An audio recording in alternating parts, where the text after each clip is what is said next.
You got the call. Welcome to the big leagues, kid.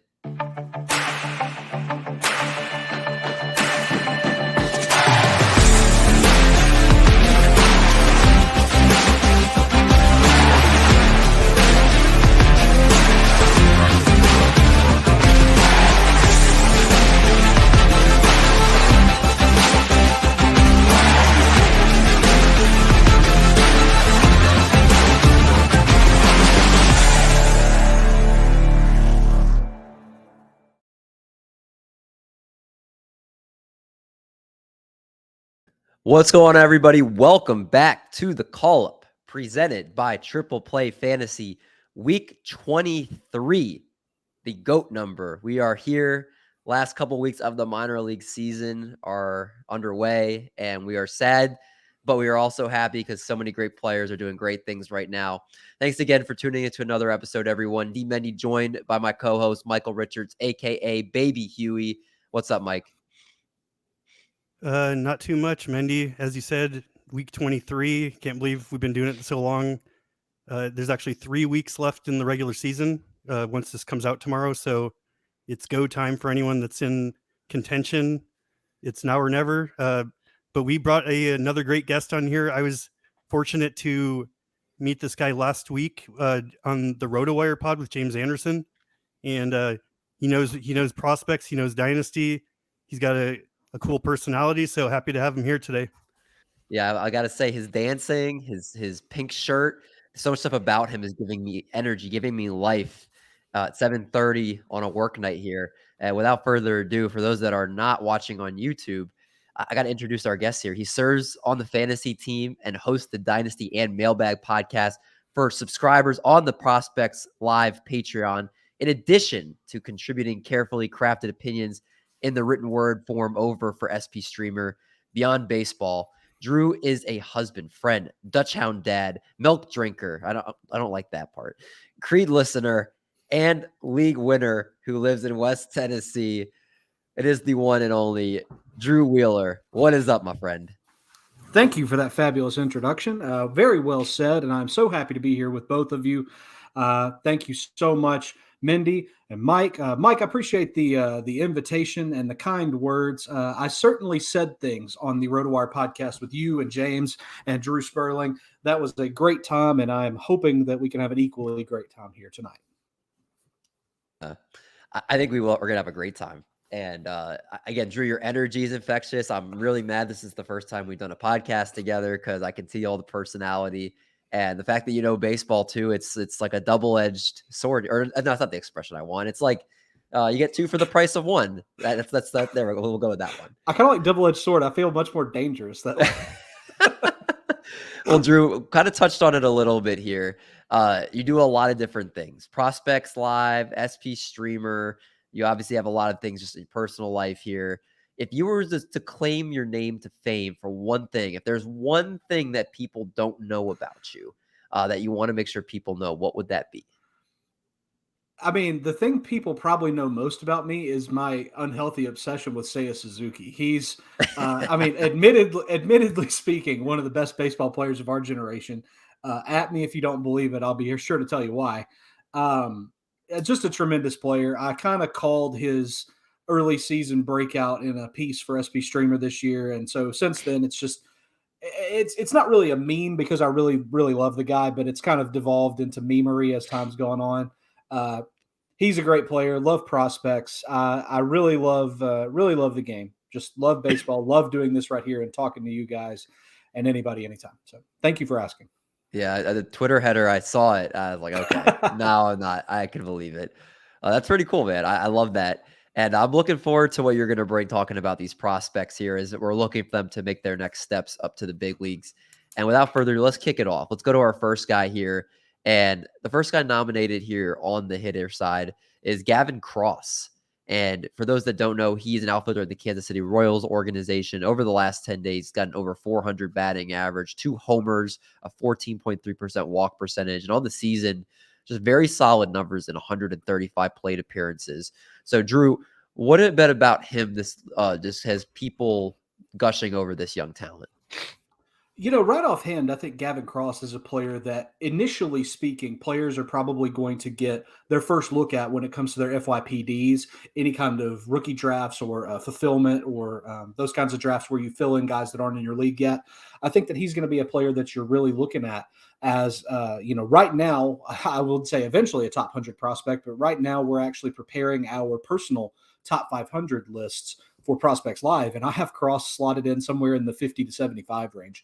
It's a profile that I think eventually looks something like a 25-ish home run, 15-ish stolen base player, and you can see that. I mean, assigned to A ball currently, 135 plate appearances after coming out of college, the guy is just stroking the ball. 8 home runs, looks tremendous. He's walking 18% of the time and only striking out, 25%. He definitely takes some daddy hacks, so to say. And so, he's gonna have a little whiffage in the profile, but it is a player that I think the Royals would be foolish not to count on long term. He's not a dunce in the outfield. He's no defensive dunce. He's going to be able to play the outfield. He's not a center fielder long term. This is a power bat, and the Royals really have something special. And thus far, if they don't Royals him up, I think it could be a pretty significant thing for them. And right now, if you wanted a suggestion, I think back half of the first round FYPD, I'd be looking at Gavin Cross. If you believe in the profile and if you believe in the Kansas City Royals for reasons, bump that up mid round.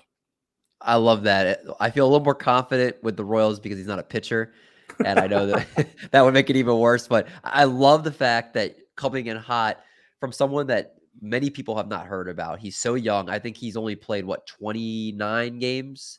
Yeah, something 29 like that. games. So he's going to be as early. You're in on him as early as you could possibly be, and I love the early return on it. So this is a great way to start it off. I love that, Mike. Let's keep the hot hand going. Let's talk about our next guy here, and your first player is going to be Mr. Jones of the Tampa Bay Rays, and I can't read his first name because the live thing is blocking it from seeing Brock. it. Brock, thank you.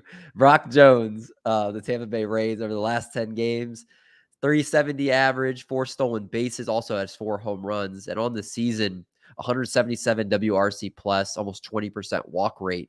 The Rays seem like they're as good as any team with developing prospects. What do you like about Brock Jones?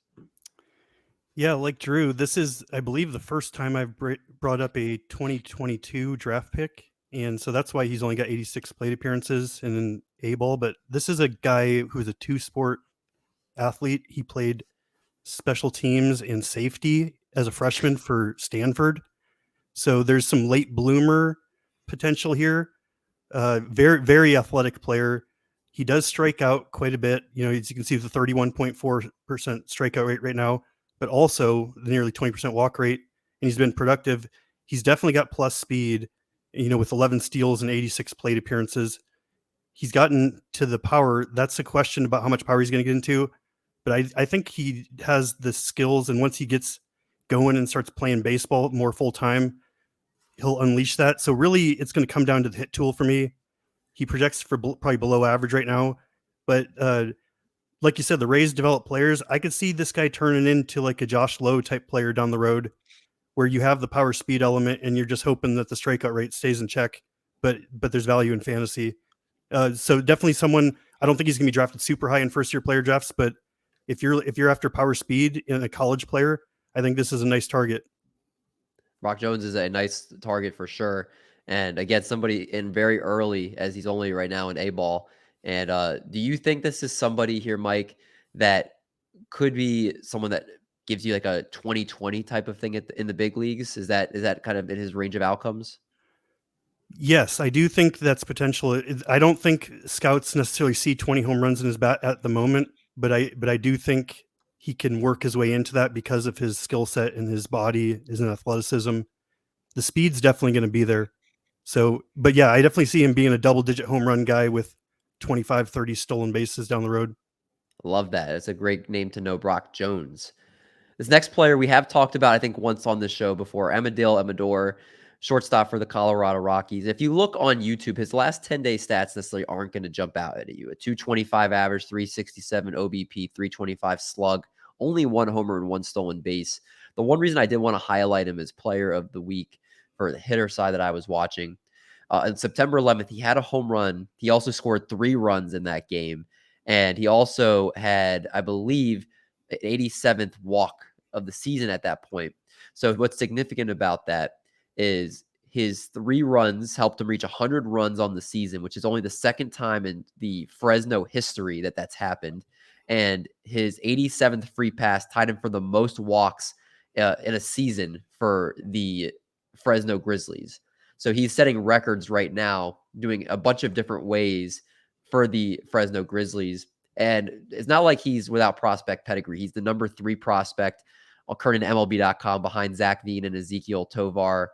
And he's got a lot of great tools. He's been able to make contact on both sides of the plate really well. Obviously, he's making adjustments at the big league or not the big league level, but as he moves up through the minor leagues here right now in A-ball, only 19 years old, 26 steals, 15 home runs, a better walk than K percentage, which is huge for a young hitter. And I like a lot of the tools he has, and obviously a lot of other people do too. So just had to highlight Mr. Amador here. Yeah, I agree with Amador real quick. He's, like you said, he's number 3 right now behind those other 2 great players. This is their future number 1 prospect. And I think there's already talk of him moving up, because you just said all those things. That's a rare combination of things going on right there. A lot of promise there. Yeah, I love Amador. And again, we've talked about him before. So you guys know, if you've been listening to the call before, he's been brought up as a guy we love in a couple of years to be up at the big league level. Let's talk about pitchers. And let's go to our first pitcher here, Aaron Davenport of the Cleveland Guardians. Shocker, another great Guardians pitching prospect. Over the last 10 days, 13 innings, only 2 earned runs to 15 strikeouts, a 1.38 ERA, got 2 wins during the week. On the season, a 4.21 ERA, 4.46 FIP, but a 26% K percentage, and right now in high A ball.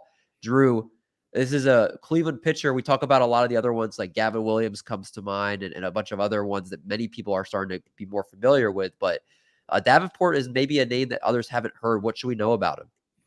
The first thing you should know about Davenport is what you're seeing. The guy's got aggressively sickening lettuce. It is, a 80 plus, probably 90 grade hair.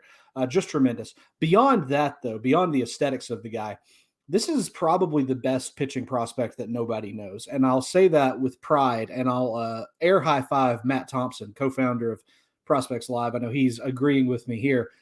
This is a guy who was a weekend starter for Hawaii. He's pitched 2 levels after being drafted in 2021. This year, high A, he's being promoted aggressively and expected a lot out of this guy. He commands his breaking ball in the zone extremely well. Something to keep in mind is that for A ball, other starting pitchers are going to use their breakers for chase and out of the zone. This guy commands it in the zone. And when hitters, hitters of his ilk and of his age, they're not hitting that ball when it breaks in the zone, especially because they're seeing so many other breaking balls that are falling wild. This is a guy with a 5-pitch mix. He throws 92, 95 on his fastball, 83, 87 slider, and it is a great pitch, like I said. The curveball, though, just like I said, vom.com. And you can go to I don't recommend going to that address, but it's where it lives. 76, 78 with the curveball. It's a 12-6, just really sick depth. Starts at the eyes, falls to the shins. And then against lefties, he'll mix in a cutter and a changeup, both mid-80s. Davenport is a guy that I'm pretty aggressively pushing, and anywhere that I can get him, I am going to get him. I don't want to put guys off, that are listening to your show here. This is definitely the best two-start stretch of his career. He has been tested. This is not a guy that's just come in and has had, easy breezy lemon squeezy in his professional career. He has been tested. And the fact that he's responding well in September with his two-game stretch that just caps off the year essentially is tremendous. I'm seeing growth. I'm seeing potential. If you want proof, go look up that September 4th game. The guy threw 7 innings, no earned runs, only 3 hits, struck out 7. Watch that curveball and then at me when you love what you said. So I kind of touched on it earlier. Daniel Espino and Gavin Williams are, I think, the 2 headliners here. If you had to, you don't have to give me all like your exact rankings of their farm system, but if you just had to, at the top of your head, guess among pitchers where you would put him, I can tell you right now, MLB.com does not have him in their top 30 prospects. So would you put him maybe like number 3, 4, 5? How far down Cleveland's pitching prospects are you think you would put him? Me love Davenport. I'm going to go 3, I think. Ooh, I love it. Okay. I mean, especially amongst pitchers. I don't want to say batters because there's some bats in there that I Of like. course. We'll get to there later, but and I mean, I know they've got guys. I mean, they have Joey Cantillo is a guy that's highly underrated, but what I've seen of Davenport, knowing the pedigree, and especially after seeing this right here in September, 2 starts that are just both masterful. I mean, did give up 2 homers in that second game on the 10th. But that's to be expected. It's a guy that's going to put stuff in the zone, and so your quality hitters are going to hit balls in the zone. That'll happen for the rest of his career. The point is that this guy's already got pinpoint command with a breaker. He's a player that I highly recommend you looking out for, guys. 22 years old, and look at the lettuce. My God, thank you for putting that back on the screen. I had to, man. But after you talked about his hair and his lettuce, I was like, man, I think we all wish we had that, don't we? Yeah, as a bald man, I certainly do. Our next guy we're going to talk about here, Dominic Hamel of the New York Mets. Over the last 10 days, 14 innings, 7 hits, no runs, 17 strikeouts. On the season, he's pitched in 24 games. He started 119 innings with 145 strikeouts. The ERA and the FIP, very good. Almost a 30% K rate here. Mike, what do we think about Mr. Hamel? Is he somebody that people should make sure if you haven't heard about, now you know? And he's on mute. The rookie mistake. Rookie mistake. Apologies. Hamel is someone that I first caught my eye during the 2021 draft, and he's probably most known for having ridiculous spin rates on 3 of his pitches: fastball, curveball, slider. The fastball's sits around 91 to 94, gets it up to 96.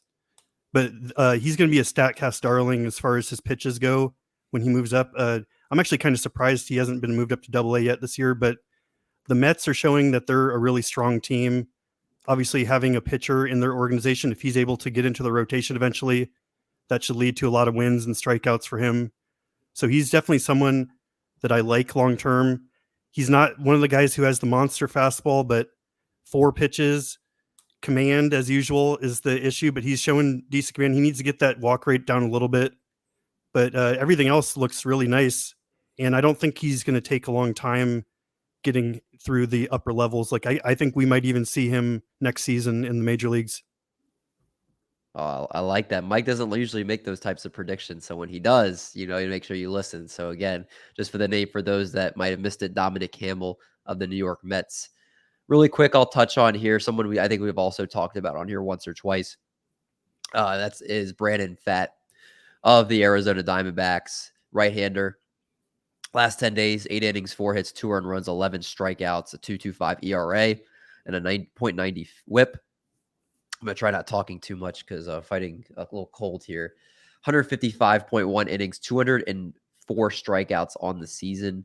He's got 10 wins, a 3.52 ERA, 31.3% K rate. So I needed to highlight him for a couple of reasons here. Number one, for those that don't, he does have the prospect pedigree again, the number 4 prospect of the Arizona Diamondbacks, according to MLB.com, and leads the minor leagues in strikeouts, according to when I made my notes on September 11th. So he is obviously a high-end strikeout pitcher, and not only just that, but he's had double-digit strikeouts 4 times this season. So he's legit on that end. Obviously, a great ERA. He's with a team that's going to need pitchers to make their way through the system, as they don't have a dearth of pitching at the big league level. So I think he could keep rising up fast here. And I wouldn't be shocked to see him in the big leagues early next year. So he's somebody that you got to keep an eye on in any type of dynasty league, because he's obviously pretty close to getting the call at some point soon here. Let's go notable promotions. Oh, I'm sorry. I didn't mean to, Drew, you adding something to that? No, he's good. But I was just going to say that's great. That's a great point. And really, realistically, I mean, if some injuries come out, you could see him this year. It's not outside the realm of possibility. Yeah, very good point there with that. Yeah, we'll have to see a few more weeks, and he could maybe get a start or 2 here.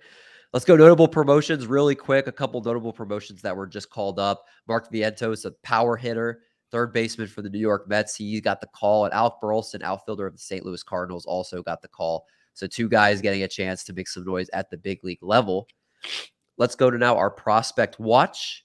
And these are players we're keeping our eye on and what they're doing in the minor leagues. And kicking things off here with Logan O'Hoppe, catcher for the Los Angeles Angels. He came over the Brandon Marsh trade with the Philadelphia Phillies here. Another great catcher that could be potentially on the verge of coming up early next year. If he keeps hitting as well as he is. I'm going to stop talking, and I'm going to let our guest, Drew, talk about Logan O'Hoppe. Well, if you insist upon stop talking, you picked a good time, because Logan O'Hoppe is a player that I talk about generally on every podcast I'm on these days. It's really not a podcast appearance with me if I'm not speaking about O'Hoppe, and that is the third time this week I've said that. So nonetheless, well, you said it. I mean, the guy's hitting 435, 581, 870. It's just ridiculous over the month of September, I should say. I mean, you see the season numbers, though: 283, 415, 545. Disgusting. 25 home runs. And this is a guy who this season, has, if you're counting this in last season, last year with Philly, half of the season this year with Philly, and now with Rocket City, there in Huntsville, Alabama. Shout out to the Rocket City Trash Pandas. This is a player who's excelled at all three of these levels. There is no better catcher than Logan O'Hoppe in the Los Angeles team, in their entire depth chart up to down. This is a guy who I will go ahead and say he will be the starting catcher next year. He is a draft and hold gem for that purpose. And if you really want me to get froggy, this is a guy that'll be in my top 30 prospects list immediately. It's arguably one of the best catchers in minor league baseball. If there wasn't for Francisco Alvarez as the guy that's really sticking out in my head, probably the best. So I love this kid. He's got an amazing hit tool. He's no slouch on the base paths, can call a game, will be a long-term catcher. If there's something good that can be said about Logan O'Hoppe, please let me say it if I haven't already. So Drew is wheels up on Logan O'Hoppe here. I like it. I like it. That's, again, if there's certain players, I feel like you attach your name to certain guys and you are stamping that. And so if he becomes an impact at the big league level, we know, for all our listeners out there and people on YouTube, this is the guy you got to check out. Looking like a great, promising young player here, Logan O'Hoppe. Our next player, Kyren Paris, a middle infielder in the same organization of the Los Angeles Angels. And we got some Angels love for a team that needs prospects badly, because they have not had too many great ones develop recently. Age 20, between high A and double A, has had a pretty decent season here. 32 steals, 12 home runs. Also has a 13.3% walk percentage. Mike, what should we know about Kyren Paris? Yeah, this is an interesting player. Another athletic guy who kind of came to baseball late, it seems, or at least full time. The Angels signed him for $1.4 million as a second rounder over value, so they were really high on his upside. He's got good bat speed. He's added strength since he signed. Tapped into more power this year. I mean, if he can get that ISO around 200 or so, I think he's going to be a decent. I mean, I don't think he's ever going to be a big power guy, but I think he'll be good enough. His speed is legitimate. Some could say it's 70 grade. He's 32 for 36 on steals this year. He's also 20 years old. So keep all these stats in mind. He's very young for his level. He's up in double A now. But the promising thing about him is actually his best stats of the season have been in his 9 games in double A, which is very promising because it's supposed to be the hardest level he's played. But there's just a lot to like here if he can get that strikeout rate down. I don't think he's a guy that you're going to get a 30% strikeout rate from. I might even put his hit tool at above average when it's all said and done. So you're looking at a plus speed, maybe double plus speed with above average hit tool, who's tapping into some degree of power, capable of playing both middle infield positions. There's a lot to like here. It just might take a little time to come to fruition. Kyren Paris, just play the waiting game on him. But again, a great young player here that you can kind of get on before the rest of your dynasty league might be able to catch an eye on what he's doing at the minor league level here. Mm-hmm. Our last player we'll talk about, everybody knows Grayson Rodriguez. I just wanted to highlight him for this section specifically. On the season, across 3 different levels, 14 games started, 62 innings, 92 strikeouts. And in AAA this year in general, 2.09 ERA. But he's had 3 starts since returning from his lat strain he suffered in June. And in his most recent one, he had 7 strikeouts across his first 2 2/3 innings in Double-A Bowie. Obviously, in the third frame, did not necessarily work out after that. He walked the bases loaded, and then he fanned the next two he faced. But a great start over a Double-A Bowie. And again, that was his third 56 pitches in this outing. I do think he's going to take maybe a couple more, maybe 2 or 3 at AAA. And he could maybe see a potential him in the end of the season for the Orioles if they want to, give him a little bit of an audition for next year. But just shout out to him for the rehab he was doing to be able to come back this year where many didn't think he'd even pitch it again this year with that lat strain. So Grayson Rodriguez, somebody I'm watching to see what he does to finish out this season. Our last segment, who's next? We got 2 players who we think could be next for the call-up. And again, we're at the point these last 3 weeks, it's a little harder to predict this, but we're dang well going to try here. Will Brennan is the first guy here for the Cleveland Guardians, another great Cleveland Guardians player here, Drew. And you think he could help impact that outfield? Certainly. I mean, he certainly couldn't hurt the outfield. So, yeah, I think helping it is something that's in his wheelhouse. I mean, you look at it right now, he's had 20 stolen bases, 101 RBIs, 66 runs, 11 homers. You can see the stats right there on the screen, guys. What I'm going to tell you about Brennan is that the guy's just flat out hit. Through the month of September, this guy is batting .404. He's had, 29 doubles over the course of the year. The guy is he's going to hit the ball. And he is actually Rule 5 eligible this year, but I have it on good authority that the Guardians are going to be protecting him. And I think that in itself bodes well for his shot sooner rather than later. I think, again, this is a player who in draft and holds in your dynasty leagues where you can still make moves off the wire and things. Brennan's a great call because that's a player that could instantly return dividends as soon as, spring training. If he shows out in spring training or if it looks like he's got the upper hand on the job, you can flip him for something more proven, or you can package him with something to upgrade your outfield situation, or you can just ride him out and see what happens. Because, I mean, right now, what he's looking like, at least to me, is at worst, a 270 hitter. He's very patient, as you would imagine, with a Cleveland batter, and really looks like he could just contribute kind of across the board in an interesting and in a profound way. I'm not going to say that he's a superstar, but I think in terms of the proximity and in terms of the opportunity, he certainly has it and will not completely disappoint. I do like Brennan. Brennan is, again, another player to keep an eye on here, helping the Guardians as they right now are making a playoff push. So they're going to make sure their best players are out there playing. Mike, wrap us up here. Let's talk about Matt Mervis, first baseman of the Chicago Cubs. 32 home runs on the season and just over 500 plate appearances while maintaining a very reasonable 18.9% strikeout rate. Yeah, this is a guy that I actually didn't realize how good he was playing this year until I was on that podcast with James Anderson, and he mentioned him, Never Nervous Matt Mervis, and I started looking into him. These are some great numbers. He is a little old for the upper levels, but hitting 313, 377, a 615 slugging. Like you said, 32 home runs and 109 RBIs. So he's been very productive. Under 20% strikeout rate is great. Looking at the walk and strikeout rate is a good way to tell if an older prospect is actually worth your time and will translate to the major leagues. So that's why people like someone like Vinny Pasquantino, people were so high on him because the walk rate and strikeout rate were so high, even though he was 24. So you're looking at a guy who's not, he did have a below average hit tool coming in the season, but he's shown improvements in there. Over 300 ISO. This is a big time power guy. The Cubs don't really have anyone at first base. So he very well could step in and be their starting first baseman as soon as next season out the gate and definitely bring a power element to your team. I imagine he'll be very cheap in drafts too. So definitely someone to keep an eye on. And like Drew said, just a proximity play. If it works out, you'll get a great return on your value. Absolutely. And if I could jump on that really, really quick, he's also going to help with the nervousness factor. Right now is playoff baseball for fantasy. And guys, you need to be as not nervous as possible. Never Nervous Matt Mervis is the guy to get in that regard. So there you go.